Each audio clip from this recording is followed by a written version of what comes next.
One last thing to do before we break for lunch. That's a lot of pressure on our next speaker, I know. But I also know that he's really up to the task. You already heard Dr. Garducki introduce Administrator Listenby earlier, and you heard our chair, Mike Lawler, talk about what he's been able to achieve and really reaching across the political spectrum and really recognizing every state's different.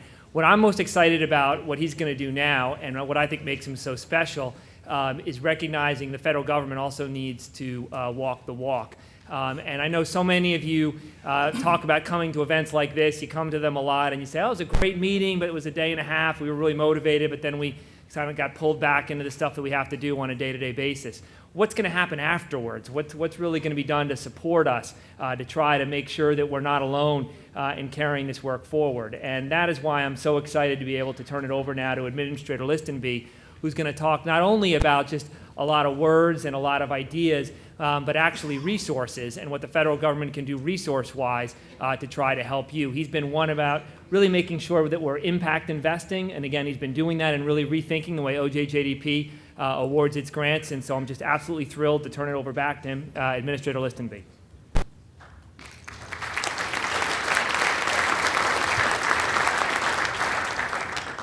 Thanks very much, Mike. And this is just an outstanding meeting where we've had an opportunity to hear some of the nation's best experts give us guidance about how we should be addressing these issues of children in our juvenile justice system, reducing recidivism, and moving forward.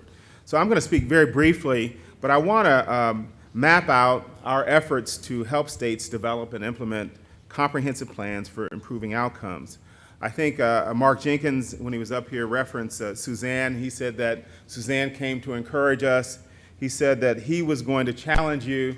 And what we at OJJDP want to do is to provide incentives for your change and innovations. First, I want to show how this work fits in our overarching goals.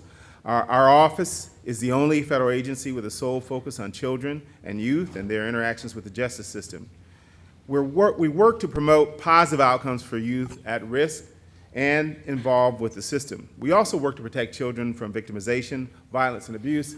I want to rapidly focus on just that little bit, because oftentimes people think that we focus just on the juvenile justice system and kids who may be offenders within the system, but we also work to protect those children from victimization, violence, and abuse.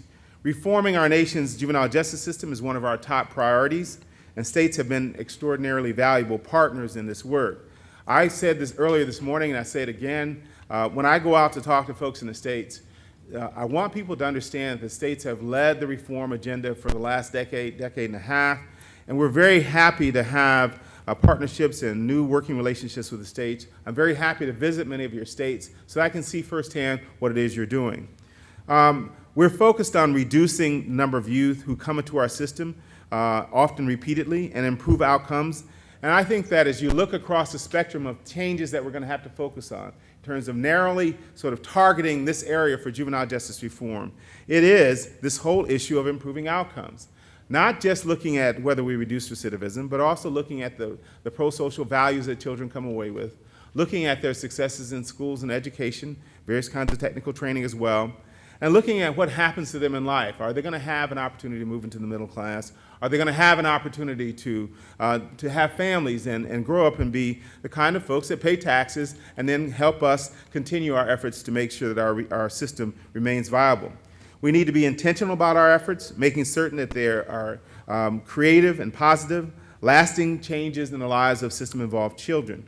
I truly believe that improving from outcomes for kids should be a top priority for every state.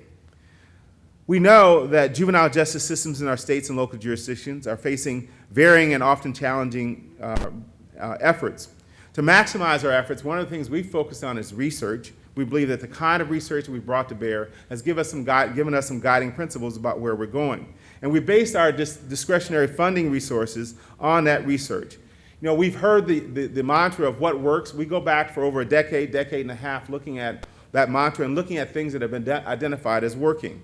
But now we're looking at what happens to our kids, not just for the first 6 months that they're out of placement, but for that year, and then if we look down the road up to 3 years. We know that the programs that we develop while they're in placement are important for them in terms of what happens the first 3 to 6 months they're out. But also we know that we may need to develop a whole new field of programs to help them in that second and third year as they go forward, because we've looked at one kind of program as helping them at the beginning, but we haven't looked in great detail at what happens thereafter. In partnership with the MacArthur Foundation, the Council of State Governments published an extensive white paper co-sponsored by OJJDP that distills the research on what works to improve youth outcomes into core principles, and it offers practical examples that should guide state and local juvenile justice policies and practice. I talked to a young man from Texas who was working with the white paper, and he came up to me at a conference when I was here in Austin last time. We were looking at a judicial conference, the National Council of Juvenile Family Court Judges. He told me, look, Mr. Listenby, those principles are actually working here in Texas. I want you to know that, and I'm following them religiously. And I want to thank you and the Council of State Governments, the MacArthur Foundation for producing them, because they're giving guidance. I think that for those of you who have not had a chance to read the principles, you need to look at them carefully, and then you need to test them out in your own personal locations. The Council of State Governments also published an issue brief supported by OJJDP that offers key recommendations for states on how to better measure recidivism rates and use the data to guide system improvements. We know from the surveys that you took before you got here that if you go to any state in the union and you go to a second state, you will not find the same measures for recidivism for the most part. We're not using standardized measures. We're not using standardized terms. We at the Office of Juvenile Justice and Delinquency Prevention are working on research to standardize some of the terms so we can use them from one coast to the next, and we hope that we'll be making progress on that as we go forward. But both of these resources that I just mentioned are available to you, and we encourage you to start using them to implement comprehensive statewide plans. I urge you to take full advantage of them. Another research study, which has been referenced rather extensively today, is Closer to Home. We also encourage you to look at Closer to Home. As I mentioned earlier, Attorney General Loretta Lynch was at a coordinating council meeting, and she found it to be very, very helpful in understanding what's happening with juvenile justice. There are key challenges ahead. I want to talk a little bit about our funding strategy and how we plan to use the limited funds that we have. Now, the funds we have are very limited because that's where we are with Congress at this point. We're hoping that there will be additional funds coming forward as we go forward into the next fiscal year, but we have no way of knowing. So what I'm going to talk about is what we have and what we know we're going to be able to use, not what we're speculating we might receive. If we receive additional funding, we certainly hope to focus on this area and this issue since it is one of our top priorities. The Second Chance Act has provided valuable funding targeted toward helping states and communities reduce the number of youth who repeatedly come into contact with our juvenile justice system. Initially, we focused on using these funds for demonstration projects to test out new or enhanced supervision and service strategies. Now, we want to move from funding these discrete projects to ensuring that every supervision agency and service provider and every courtroom and every policymaker is collaborating to advance what research shows improves outcomes for youth, using data to drive decision-making and promote accountability.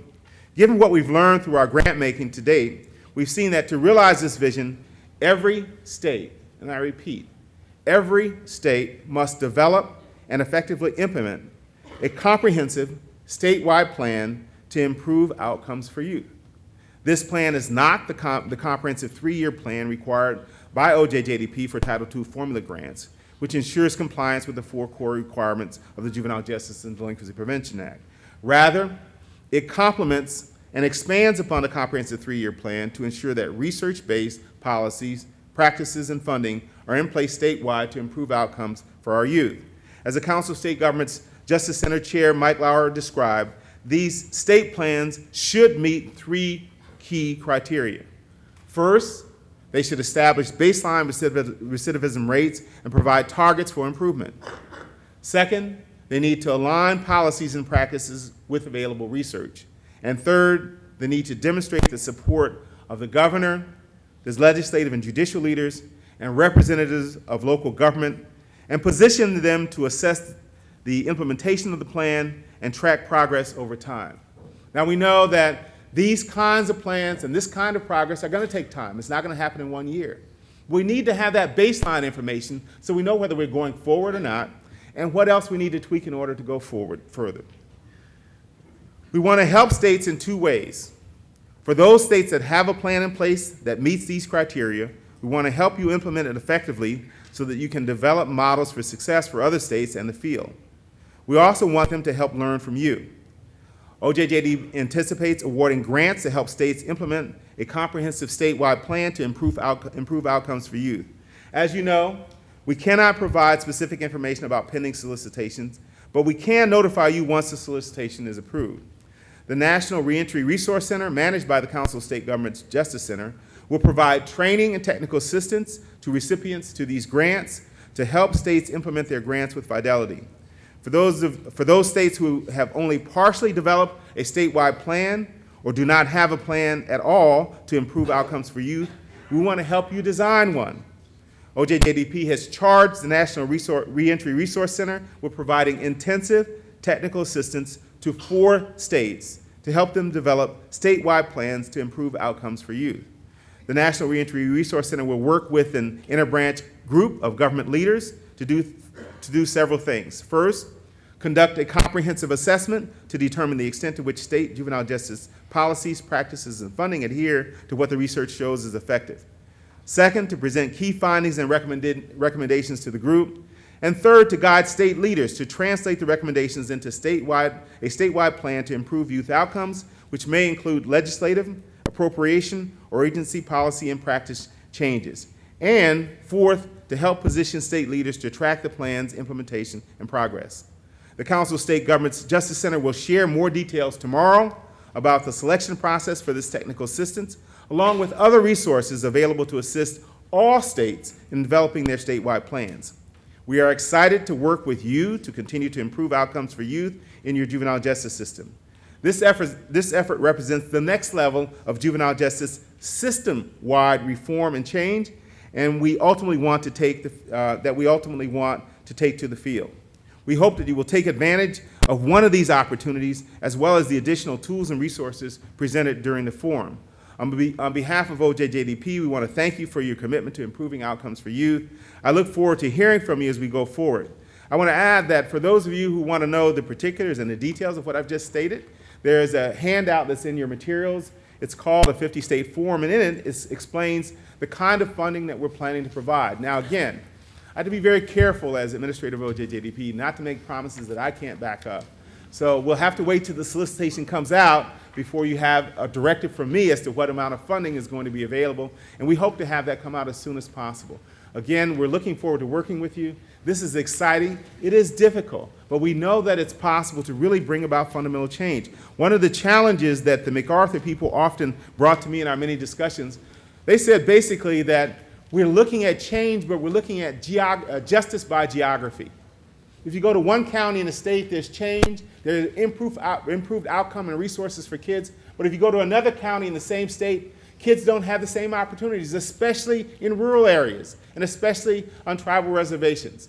Kids do not have a chance to really make progress. So as you're thinking about your state, you're thinking about these plans, let me please ask you to pay close attention to what's happening in your rural areas, pay close attention to what's happening on tribal reservations, and in other areas where we have underserved populations. Because what often happens is that these young people do not have access to the kinds of opportunities that kids in some of our urban areas have or other areas that are better resourced.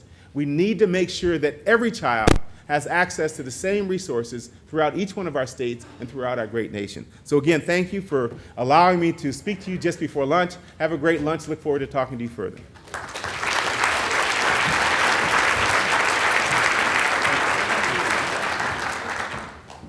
Thanks, Administrator Listenby. Again, I just want to underscore a key message that came through there, right, which is not only providing general tools, but actual real resources. And the 2 sets of resources talked about, right, are the potential, and I know this was carefully worded, of federal funding support for particular states that have a plan. And again, in that piece of paper right here, it describes the criteria in your folder that basically says these are the criteria that a state plan should meet. So I think a lot of your discussions later today and over tomorrow should be, does our state have that plan?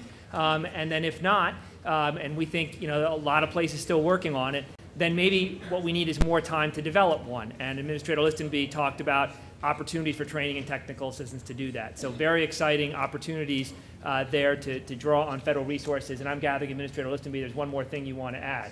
Go ahead. Thanks, Mike. Sorry to interrupt you. But as I was stepping off the podium, I talked to Justice Bridge, who brought to my attention that I had not mentioned judges. And please, forgive me for that oversight. But it's important to note, I actually was at the National Council of Juvenile Family Court Judges back at the end of July here in Austin. And if there were any of you here, you know that I am counting on judges.